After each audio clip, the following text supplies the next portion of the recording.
another very important contributor to the answer of this question: what is this metaphysical Platonism, and how does it help us in this time to deal with the challenges, the intellectual challenges and personal challenges and social challenges of modernity?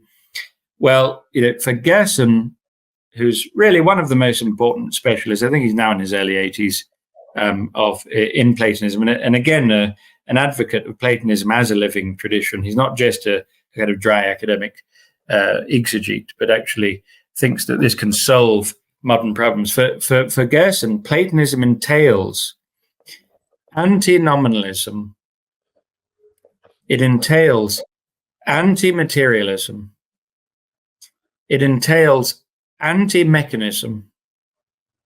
It entails anti-skepticism, and it entails anti-relativism, right? Wow. So the Platonist approach is taking care of nominalism, it's taking care of materialism, it's taking care of mechanism, it's taking care of skepticism, and it's taking care of relativism. So it's taking care of an awful lot which is wrong on our list of the 5 bifurcations, right? And this is because Gerson interprets Platonism in this very, very broad sense. He actually identifies Platonism with real philosophy itself, right? And he's saying that anything which falls short of Platonism is in fact not real philosophy.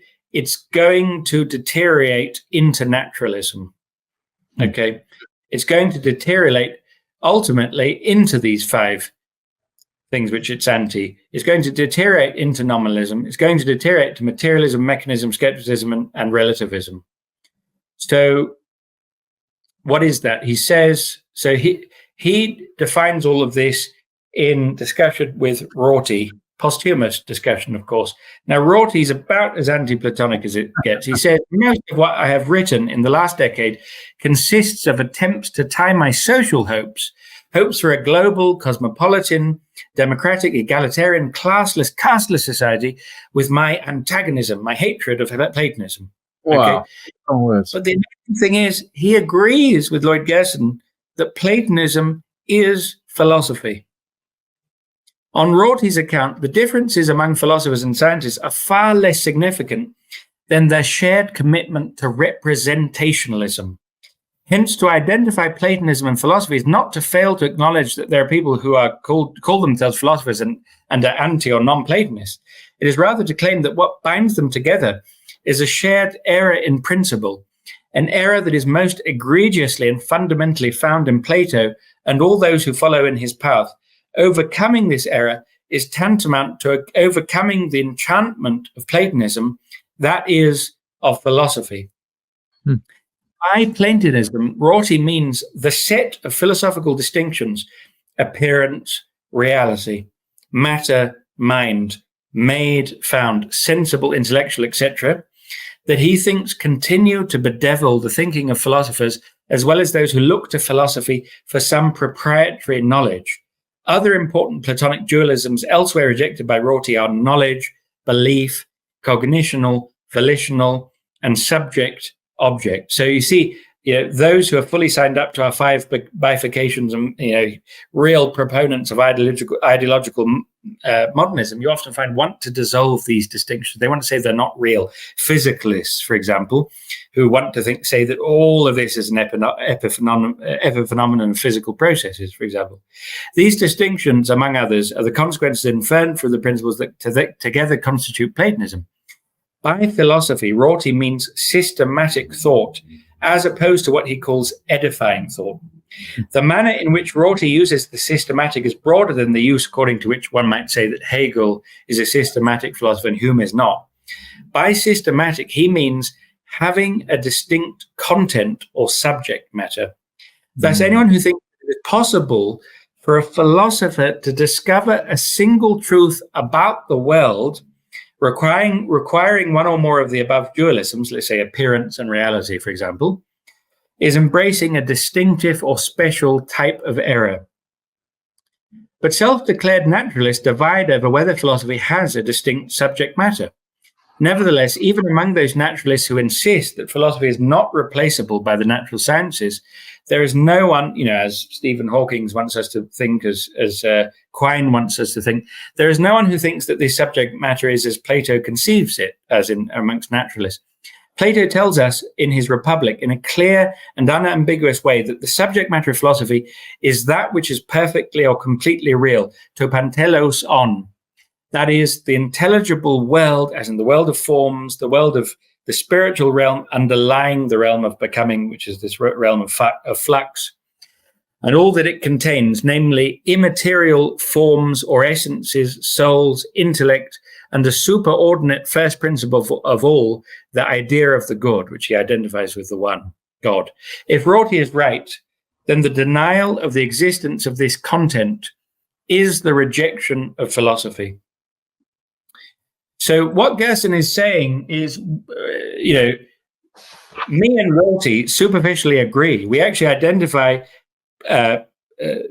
philosophy with Platonism. And, Rorty hates philosophy in the traditional sense of Platonism, that which purports representationally to actually be able to get from a place of not knowing the truth to objective truth about the reality of the world, about the nature of the world. He doesn't want all of that. He's a pragmatist.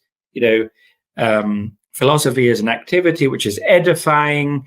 It works for me in my life to think about things in this way, and that's all it should be, and that's all it can be. What Gerson is saying is, if the subject matter of philosophy is not the intelligible realm, as Plato says it is, to pantelos on, that which is perfectly or completely real, then it has no subject matter, in fact, at all. It's not a real science, which is exactly what the mainstream today would tend to think anyway. It's not a real science, and it will necessarily deteriorate into naturalism, right? So exactly the type of philosophy that Rorty wants us to do is what it will deteriorate into if we don't take the subject matter of philosophy, as Plato does, as that which is perfectly and completely real. It will not be able to sustain its realism, its claim to having to be able to depict an objective, to represent an objectively true picture of the metaphysical nature of the world, and it will descend into nominalism, materialism, mechanism, skepticism, and relativism, which naturally go together with naturalism. Right? Because if there is no intelligible world, if there are no intrinsic entities in and of themselves, which are transcendent, intelligible entities, right? Non-sensible entities which give the world the meaning that it has, then we're going to, by default, we're nominalists. What purport to be universal natures when we speak of the world in general terms are actually just figments of the mind ultimately. Because all that's really there is physical stuff. And so necessarily, and that's the materialism part, and it's physical stuff that is knowable in terms of its mechanistic workings. And we're going to have skepticism because there's no intrinsic intelligibility of the world. There's only our subjective imposition of what looks like intelligibility. And there's therefore going to be relativism. Everything's pretty much as true as everything else. Because there's no criterion, apart, of course, from my naturalism, which I'm hoping you're not noticed, because that is actually objectively true. Don't know how, but never mind that. So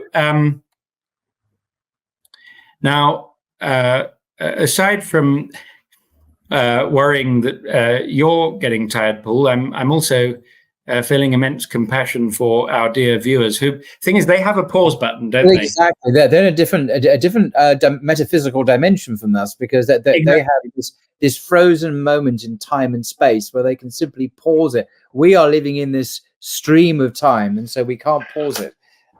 We can't actually pause it. And the thing is that we don't have that many left. The thing is that I know from my own experience. I actually watch. And I'll show you. I watch Blogging Theology on my treadmill. Really? Is that the way to do it? Gosh. I watch Blogging Theology while I'm working out, and I know because I have lots of different Aliatai videos and other videos in my tabs that I do indeed go between them, and I paused it for a little while and then I go back, and it might take me weeks to watch the whole thing, but I do get through it eventually on the treadmill. So however you watch blogging theology, whether it's on the treadmill or while doing the washing up, or sitting with the family, or even just on your own watching it like you should do. I mean, like some people, I imagine. But a quick commercial break, of course, because this subject we're discussing now, Platonism and the metaphysical solutions, the crisis of modernity. If you want to really get into the meat of all this, sign up to the Blogging Theology Academy, link in the description below, where you can have live tuition. None of it's recorded, live tuition with Hasan Spiker and myself, teaching early Christianity in the Bible and the historical critical method in Islam. And we're going to be opening up applications in 3 or 4 weeks' time. Obviously, it's the 12th of September now, so by middle of October, hopefully. So you can sign up for the course and have quite a high-level critique of the Western tradition from Islamic. It's not Islamic studies; it's an Islamic understanding of the Western tradition, but an authentic understanding. We're not straw-manning. We're not seeking easy platitudes. We're not being polemical. We want to understand in a very deep way, as we have been now, of course, the subject at hand. So that's a commercial break over.